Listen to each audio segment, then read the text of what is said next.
오늘 말씀의 제목은 하나님이 기뻐하시는 삶입니다. 하나님이 기뻐하시는 삶. 우리 앞뒤 좌우로 옆에 있는 분들하고 이렇게 인사하겠습니다. 우리 하나님이 기뻐하시는 삶을 삽시다. 인사하시겠습니다.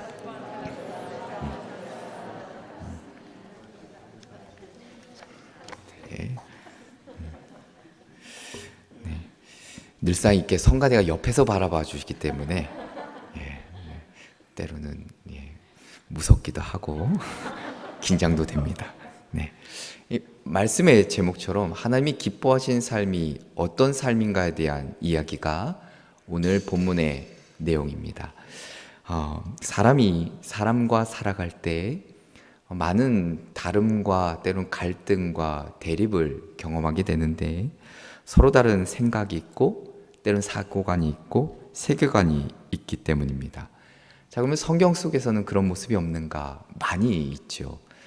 예수님과 제자들, 예수님과 바리새인들, 예수님과 유대인들의 그 사이의 대화를 보면 그들의 생각이 얼마나 다름이 있는지, 그리고 그로 인해 많은 갈등과 어려움을 겪는 것을 보게 됩니다. 흔히 예수님이 아무리 설명을 해도 이해하지를 못하는 부류가 있고, 아무리 설명하고 이해를 비유를 들어서 얘기를 해줘도 돌아서면 다시 하나님의 말씀, 그 기적의 사건들을 또다시 의심하고 믿지 않는 사람들이 있다는 것이죠. 우리 요한복음 6장 60절에 보면 무엇이라 기록하냐면 제자 중 여럿이 듣고 말하되 이 말씀은 어렵도다. 누가 들을 수 있느냐라고 이야기합니다. 이 말씀은 어렵도다. 제자들조차도 이렇게 얘기하면서 떠나기도 하고 맴돌기도 했었던 것이죠. 자, 왜 어렵다고 이야기할까? 이 말씀이 어려웠었던 것은 아닌 것 같습니다. 아마도 우리가 알 수 있는 것은 자신들이 원하는 것을 말씀해 주지 않기 때문이겠죠.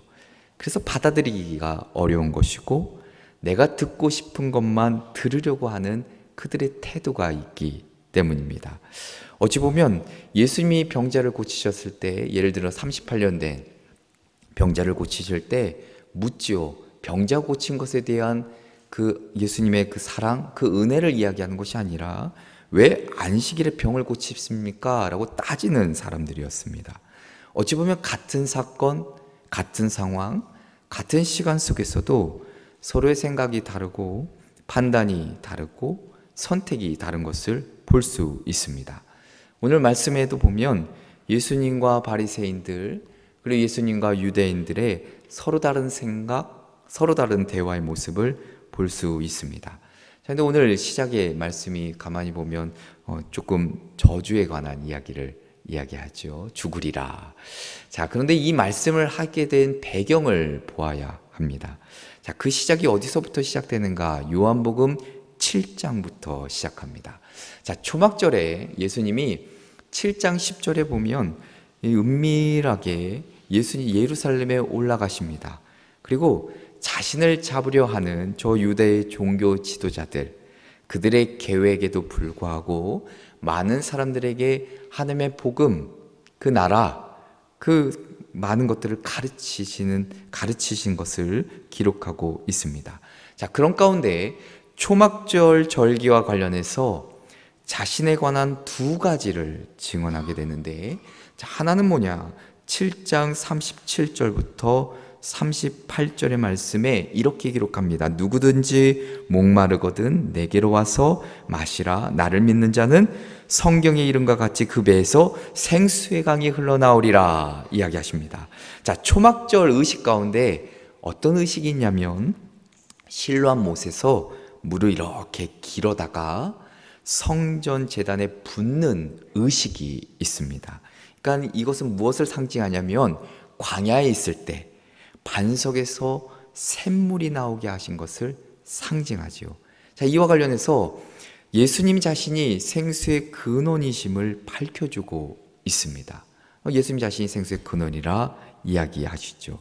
자, 또 하나의 유명한 이야기는 오늘 이제 8장 12절에 보면 이하에 보면 나를 세상의 빛이라 이야기합니다. 자, 이 말씀 역시 초막절기와 관련이 있습니다. 저녁 시간에 빛의 예식이라 이야기하는데 초막절 마지막 날 종교 지도자들이 손에 횃불을 들고 이렇게 춤을 추며 찬양을 하는 의식이 하나 있습니다. 이것은 무엇을 상징하는가? 광야에서 이스라엘과 함께 하셨던 바로 그 불기둥을 상징합니다. 그래서 예수님은 이와 관련해서 나야말로 이스라엘을 비추는 참된 빛이라 라는 것을 깨닫게 해주십니다. 그러니까 어둠을 밝히는 빛이고 예수 그리스도를 통해서만이 비로소 참된 진리를 알 수 있다는 것을 말해주지요.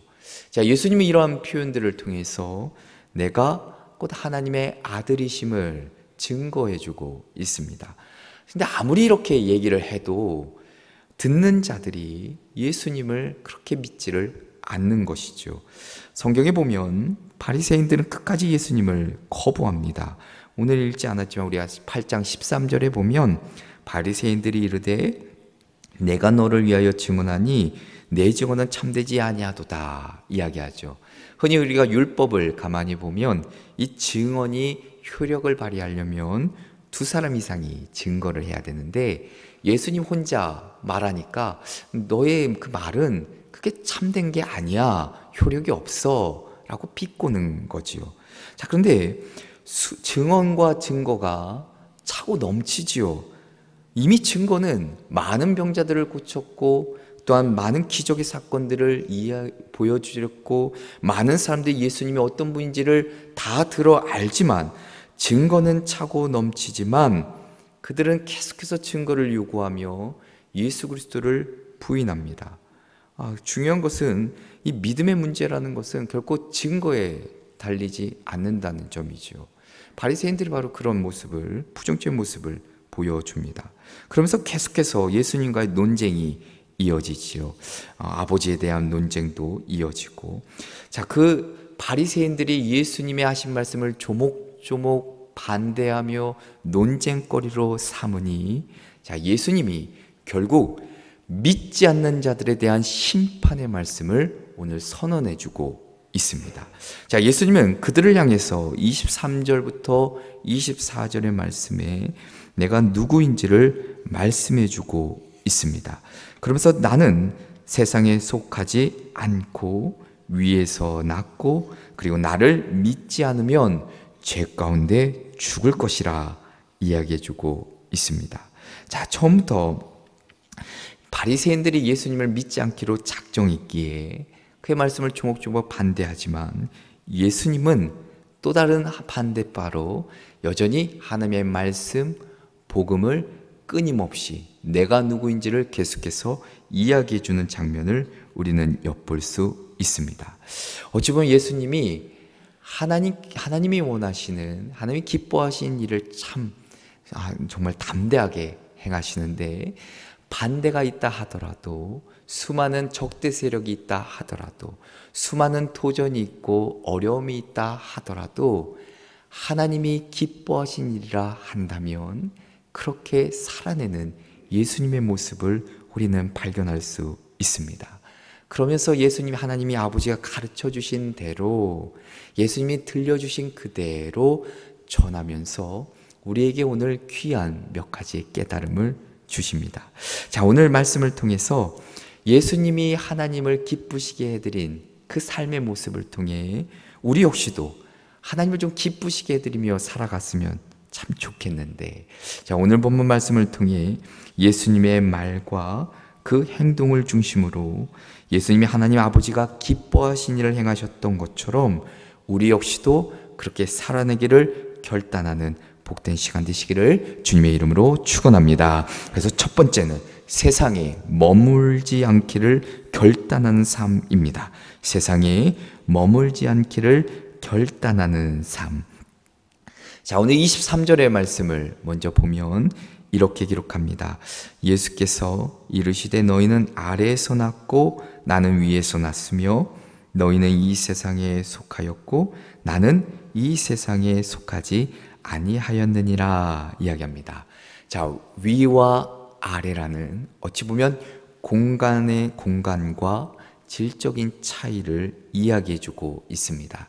자, 우리가 이 위와 아래 이 차이를 보여주는 성경 안에서의 재미난 역사적 사건이 하나 있는데, 자, 만나 사건을 우리가 좀 떠올려 보면 좋을 것 같습니다.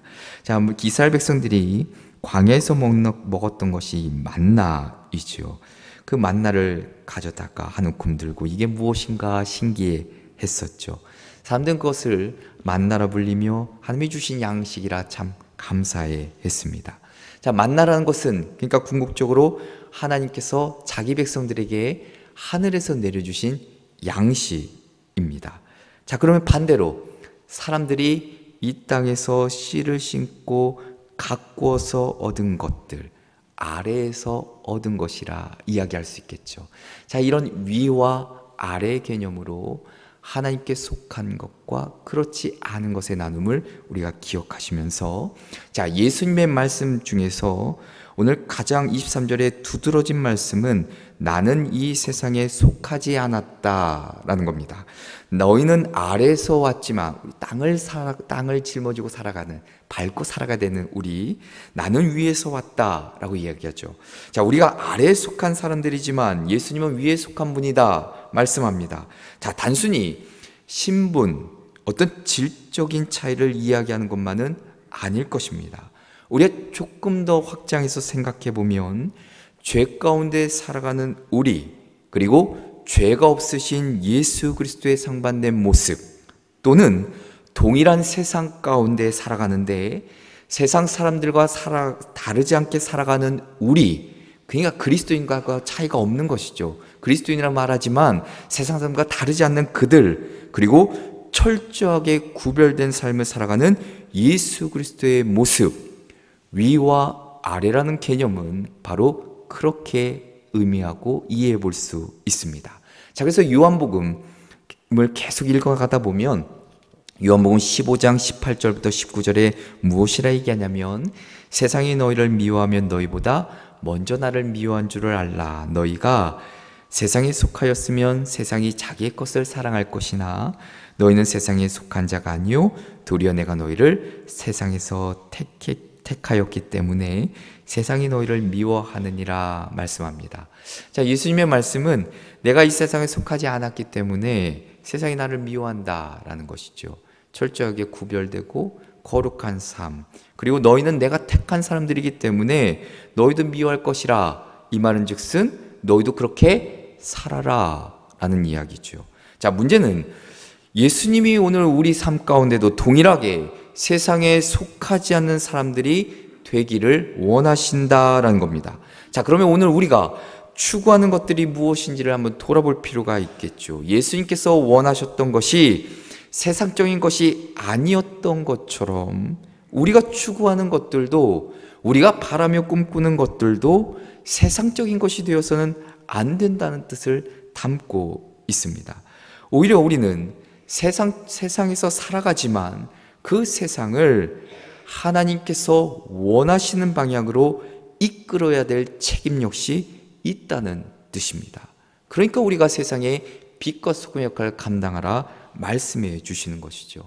삶으로 살아내야 될 사명이 우리 가운데 있습니다.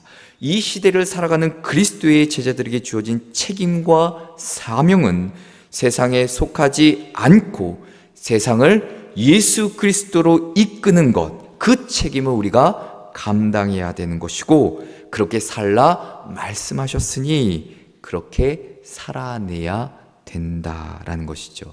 자, 그러면 우리가 질문할 필요가 있겠죠. 야, 그러면 세상에 속하지 않는 삶을 어떻게 해서 계속 살아갈 수 있을까? 바로 요한복음 17장 14절에 그 대답이 담겨져 있습니다.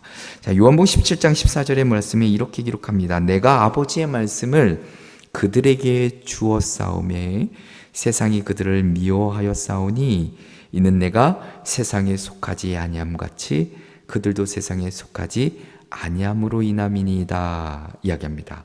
자, 우리가 세상에 속하지 않고 세상 가운데서도 온전한 그리스도를 살아갈 수 있는 비결, 방법은 바로 하나님의 말씀에 있습니다.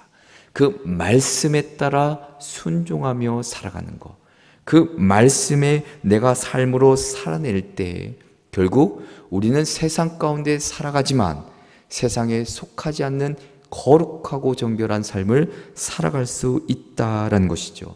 자, 이게 우리가 지켜야 될 삶의 자리입니다. 그리고 하나님이 기뻐하신 삶의 모습이라는 것이죠. 예수님이 그러하셨던 것처럼, 예수님이 그렇게 살아오셨던 것처럼 우리도 그리스도인의 온전한 삶, 하나님의 백성으로, 하나님의 자녀로 부끄럽지 않는 그 삶을 살아내는 것, 저 세상의 사람들과 다르지 않게 살아가는 것을 원치 않으시는 하나님의 마음을 잊지 마시고, 오늘도 내가 그 말씀을 붙잡고 세상에 속하지 않게 살아가는, 그리야 해서 하나님을 기쁘시게 하시는 저와 여러분 되시기를 주님의 이름으로 축원합니다. 두 번째는 세상에 주의 복음을 전하는 삶입니다. 세상에 주의 복음을 전하는 삶. 예수님이 이 땅에 오셔서 가장 많이 치유도 하시고 교육도 하시고 가르쳐 주시기도 하지만 가장 중요한 것은 복음을 전했던 것이죠. 자, 근데 26절의 말씀에 이렇게 기록합니다. 내가 너희에게 대하여 말하고 판단할 것이 많지만 나를 보내신 이가 참되심에 내가 그에게 들은 그것을 세상에 말하노라 이야기합니다.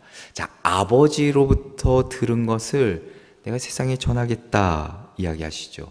자, 이 말씀을 우리가 조금 이해하기 위해서 성경에 기록된 두 가지의 사건을 떠올려 볼 필요가 있습니다. 자, 먼저는 사무엘상 3장의 말씀에 보면 사무엘이 부름받는 이야기가, 하나님의 음성을 듣는 이야기가 기록되어 있습니다.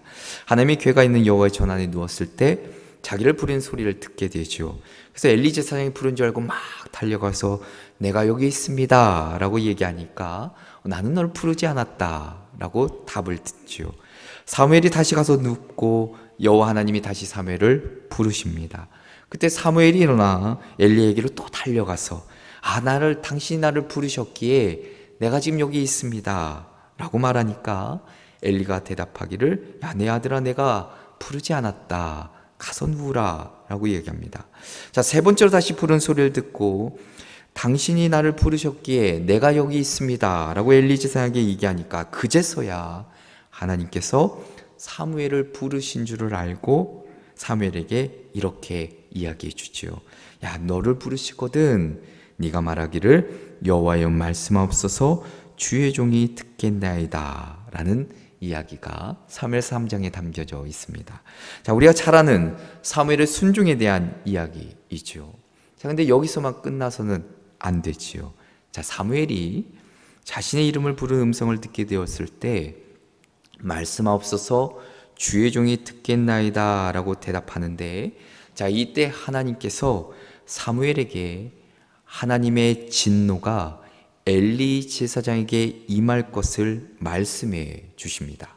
자, 그래서 눈여겨봐야 될 말씀이 어떤 거냐면 사무엘상 3장 18절의 말씀에 보면 이렇게 기록합니다. 사무엘이 그것을 그에게 자세히 말하고 조금도 숨기지 아니하니 라고 이야기합니다. 자, 조금도 숨기지 아니하니. 자, 이 말씀처럼 사무엘은 들은 것을, 하나님의 음성을 들은 것을 그대로 엘리 제사장에게 가감하지 않고 전하는 모습을 성경은 기록하지요. 자, 사무엘의 모습이 이렇고, 자, 또 하나 모세의 모습을 보면 모세에게 애굽의 바로에 가서 자, 이 이스라엘 백성들을 애굽에서 이끌어내실 것이라 바로에게 이야기하라 이야기합니다. 이게 쉬울까? 결코 쉽지 않죠. 결코 쉬운 일이 아닙니다. 모세는 두려움이 있었고, 그리고 어린 시절을 함께 보냈던 바로라는 인간관계가 분명히 있었습니다. 그것을 다 챙겨두고 바로를 찾아가 하나님께서 말씀하신 것을 전하는 것은 결코 쉽지 않죠. 자, 그러나 모세가 말씀하신 것을 그대로 전했을 때 그때 하나님의 놀라운 역사를 이루어 가셨다는 사실입니다. 자, 사무엘의 사건과 모세의 사건을 우리가 기억하면서, 자, 오늘 말씀에 예수님 역시도 자, 스스로 생각하고 판단할 수 있고 얼마든지 자의적인 말씀을 전할 수 있지만 오직 하나님이 주신 말씀 그대로를 전했다. 그 복음을 전하였다라고 이야기합니다. 자, 그래서 내가 그에게 들은 그것을 세상에 말하노라 이야기하시죠. 다른 인간적인 생각을 내려놓고 다른 세상적인 상황들, 세상적인 생각들, 기준에 따라 판단해서 이야기하는 것이 아니라 하나님의 말씀, 그 음성 그대로 전했다는 것을 볼 수 있습니다. 자, 그러면 말하기에 앞서서 듣는 것 중요하지요. 그러면 하나님의 음성을 올바로 들을 줄 아는 자, 분별할 줄 아는 자가 바르게 전할 수 있기 때문입니다. 그래서 듣는 것도 대단히 중요한데, 자, 이런 유머가 하나 있죠. 고양이가 쥐를 잡아먹으려고 쫓아가다가 놓쳤습니다. 쥐가 잽싸게 이제 쥐구멍으로 싹 들어갔기 때문이죠. 고양이가 이제 쥐구멍 앞에서 이제 야옹야옹 거리면서 이제 소리를 내고 있습니다. 그 소리를 들은 쥐가 이제 긴장하고 숨을 죽이고 가만히 숨어 있죠. 자, 조금 후에 고양이가 참새처럼 짹짹거리기 시작합니다. 쥐가 참새가 굴 앞에 와서 오는 줄 알고 착각하고 살그머니 나오게 되죠. 그때 바로 이 고양이는 쥐를 잡아먹으며 이렇게 이야기합니다. 야, 험악한 세상을 살아가려면 외국어를 익혀야 돼 라고 이야기하죠. 자, 쥐는 고양이 소리인지 새 소리인지를 구별하지 못하고 죽게 되지요. 자, 우리가 듣는 게 중요한 이유가 바로 여기에 있습니다. 하나님의 음성을 올바로 구별하는 것, 수많은 소리 가운데 선포되는 말씀, 때론 상황과 여건, 마음의 감동으로, 때론 묵상할 때, 때론 기도하는 중에, 때론 그 가운데 알게 하시는 성령님의 도우심과 지혜를 늘 구하며 살아야 되는 이유가 바로 거기에 있죠. 자, 그러면 듣는 것에 멈춰서는 안 되겠죠. 삶으로, 입술로 고백하며 실천하는 삶을 우리에게 이야기해주고 있습니다. 자, 예수님의 모습을 통해 우리가 중요하게 보아야 될 점이 바로 여기에 있습니다. 예수님이 그러하셨던 것처럼 내게 깨닫게 해주신 말씀, 그 사랑, 그 은혜 가감없이 복음을 전하는 데 있어서도 그런 삶을 하나님께서는 기뻐하신다 이야기하시죠. 앞서 얘기한 대로 사무엘처럼, 때로는 모세처럼 두렵고 어려운 상황 속에서도 하나님의 음성이 들릴 때, 하나님이 나에게 감동 주실 때, 하나님이 나에게 깨닫게 하셨을 때 내 입술을 열어 고백하고 그 말씀에 아멘으로 순종하며 살아가는 것, 상황과 여건에 따라, 내게 주어진 환경에 따라 우리의 말, 우리의 태도, 우리의 삶이 달라지는 것이 아니라, 세상의 기준에 따라 인간적인 판단으로 살아간 것이 아니라 하나님이 말씀하시면 그대로 살겠다는 결단을 예수님이 우리에게 가르쳐주고 있습니다. 사랑하는 성도 여러분, 하나님께서 여러분들에게 들려주신 그 음성 귀 기울이며 듣고 계시는지요? 그리고 또한 그 음성, 또한 그 사랑, 그 은혜, 더 나아가서는 우리에게 전해주신 그 복음, 내가 세상에 또한 전하며 살아가고 계시는지요? 하나님이 기뻐하신 삶이란 것은 바로 그러한 삶입니다. 어렵고 힘들다 할지라도 내게 주신 은혜, 그 사랑이 있고 내게 주신 들려주신 음성이 있다면 주저하지 않고 세상 가운데 선포하고 세상 가운데 말씀에 따라 살아내는 노력이 있을 때 결국 하나님께서는 우리의 삶을 기뻐 받으실 것이고 또한 그 모든 것들을 감당할 수 있는 능력을 우리 가운데 허락해 주실 줄로 믿습니다. 끝으로는 지금 이 순간을 놓치지 않는 삶입니다. 지금 이 순간을 놓치지 않는 삶. 자, 우리가 읽진 않았지만 우리가 21절의 말씀을 함께 좀 보려고 합니다. 21절에 보면 다시 이르시되 내가 가리니 너희가 나를 찾다가 너희 죄 가운데서 죽겠고 내가 가는 곳에는 너희가 다시 오지 못하리라. 자, 그리고 24절을 보시면 그러므로 내가 너희에게 말하기를 너희가 너희 죄 가운데 죽으리라 하였노라. 너희가 만일 내가 그인 줄 믿지 아니하면 너희 죄 가운데서 죽으리라. 자, 그리고 28절로 넘어가셔서 이에 예수께서 이르시되 너희가 인자를 든 후에 십자가 사건이지요. 내가 그인 줄을 알고 또 내가 스스로 아무것도 하지 아니하고 오직 아버지께서 가르치신 대로 이런 것을 말하는 줄도 알리라 이야기합니다. 자, 3절에 21절, 24절, 28절의 말씀 속에서 우리는 무엇을 발견할 수 있을까? 바로 시간과 때를 발견할 수 있습니다. 시간이 한정되어 있다는 것이죠.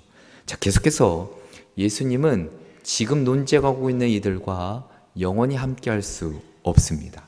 주님의 때가 되면 주님은 하나님의 계획하심에 따라 십자가에 달려 돌아가시고 이 세상을 떠나셔야 하죠. 자, 그런데 지금 이들이 논쟁하고 있는 이들이 하나님께서 주신 기회에 회개하지 않고 돌이키지 않는다면 이들은 자신들의 죄 가운데 죽게 될 것이라. 그리스도를 메시아로 믿지 않으면 자신들의 그 잘못된 생각, 잘못된 판단, 그 죄 때문에 영원한 지옥의 심판을 받게 될 것이라 말씀해 주고 있습니다. 무서운 이야기지요. 주님은 오늘 우리가 살고 있는 이 시간도 결코 영원하지 않다 말씀하고 있는 겁니다. 주님은 분명 다시 오시겠다 약속하셨죠. 언제 어떤 모습으로 오실지 알 수 없습니다. 어느 시점에 오실지 알 수 없지만 주님은 분명 우리에게 다시 오시겠다 약속해 주셨습니다. 따라서 우리에게 주어져 있는 시간도 영원하지 않다는 것이죠. 많은 장례를 치러보면서 깨닫게 되는 것은 우리 인간의 시간은, 그 삶은 정말 유한하다는 것을 매번 깨닫게 됩니다. 유대인들에게 회개하고 주님을 믿을 시간이 한정되어 있는 것처럼 오늘 우리 역시, 우리의 삶 역시도 주님을 사랑하고 주님의 말씀에 순종하며 주님을 기쁘시게 하는 그 삶이 그렇게 많이 있지 않다는 뜻도 됩니다. 언제 주님이 부르시면 우리가 갈지 알 수 없는 자들이죠. 아침 한개와 같은 인생을 살고 있다 말합니다. 근데 그 시간들이 마치 영원할 것처럼, 나에게는 당장 내일의 어려움이 당하지 않을 것처럼 우리가 그렇게 살아가고 있다는 것이죠. 주님이 기뻐하신 것들을 뒤로 미루고 바리새인들처럼 복음을 들으려고도 살아내려고도 하지 않는 그런 모습을 우리에게도 발견할 수 있습니다. 그래서 우리는 끊임없이 우리의 삶을 돌아와 보셔야 합니다. 우리에게 주어진 시간이 그렇게 길지 않다면 우리가 정말 최선을 다해 우리의 시간을 소중히 여기고 선용해서 하나님이 기뻐하시는 모습으로 살아가야 되지 않을까. 하나님을 기쁘시게 하는 삶을 살아갈 때 그 결과는 오늘 30절의 말씀처럼 이 말씀을 하심에 많은 사람이 믿더라. 믿지 않는 자들이 믿게 되고 의심하던 사람들이 믿게 되는 놀라운 역사가 일어난다라는 것이죠. 자, 예수님이 어떻게 이렇게 이런 일들을 감당할 수 있었을까? 어떻게 이렇게 기쁘시게, 하나님을 기쁘시게 하는 일을 감당할 수 있었을까? 오늘 29절의 말씀으로 마무리하려고 합니다. 나를 보내신 이가 나와 함께 하시도다. 나는 항상 그가 기뻐하신 일을 행함으로 나를 혼자 두지 아니하셨느니라. 이 말을 좀 바꿔보면 우리를 보내신 이가 나와 함께 하시도다. 우리는 항상 그가 기뻐하신 일을 행하심으로 우리를 혼자 두지 아니하셨느니라. 이 은혜가 저와 여러분의 삶 가운데 있기를 원하고, 우리가 10월 많은 총력 정도의 달이기도 하고, 그러나 우리가 끝까지 주님께서 기뻐하신 일을 감당할 자들이라고 한다면 다시 한번 오늘 말씀을 마음에 새기시고 하나님이 기뻐하신 삶을 살아가시는, 그래서 하나님의 은혜와 그 복을 누리고 저 하늘의 상급도 또한 얻는 귀한 복된 삶 되시기를 주님의 이름으로 축원합니다. 사랑과 은혜가 풍성하신 하나님, 오늘도 저희들을 사랑해 주셔서 주님 전에 나와 예배케 해주신 그 은혜에 참으로 감사를 드립니다. 우리가 하나님이 기뻐하신 삶을 살아가기를 원합니다. 세상에서 구별된 삶, 세상에서 우리 입술 열어 주의 복음을 전하고 말씀을 삶으로 살아내려고 결단하는 저희들 되게 하여 주시고, 또한 지금 나에게 주신 시간, 이 삶을 결코 헛되이 쓰지 않고 하나님이 기뻐하신 삶으로 살아갈 수 있도록 도와주옵소서. 성령님께서 인도해 주실 줄 믿고 주 예수 그리스도의 이름으로 기도합니다. 아멘.